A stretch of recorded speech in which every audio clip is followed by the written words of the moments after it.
birthday to you. All I can say is that you are so blessed to have talent of singing, of cooking, of dancing, of cleaning the house.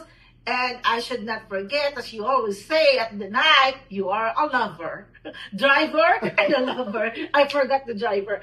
Anyway, you are so blessed. Now you are 60. You don't look 60. You look so young and strong. And I pray that God will give you more birthdays to come and that you will be a good head of the family and a granddad to CJ, and of course, as a servant of God. We are all servants of God in all that, whatever we do, whatever it is we can do for the Lord. The important thing is we know God, we know Jesus, and we spread His word to the best that we can. Happy birthday! My BFF! Bayao, friend forever. Oh, no, it should be BBFF, huh? Best by friend forever. There we go. BBFF. BBFF. Right. So happy birthday, Shahal. Like Irene said, you are very talented in so many ways. I got something special coming for you. Yep. So. It's not finished yet. Okay. That's it. Wait for that one. That's so special.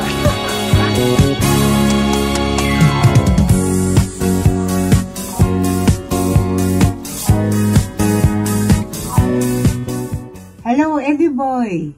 It's nice to hear that you will be celebrating your 60th birthday. I'm happy to hear from you, and I wish you the best of everything and good health, and enjoy your party with everybody, and please extend our regards to Christina's family and friends and every people that I know there. And enjoy your party, okay? Also from Uncle Wolfgang, the greetings. More power to you all. Okay.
Happy birthday, sir! Enjoy your day. God bless you po. Ako ko naman na lagi ka pakikinggan.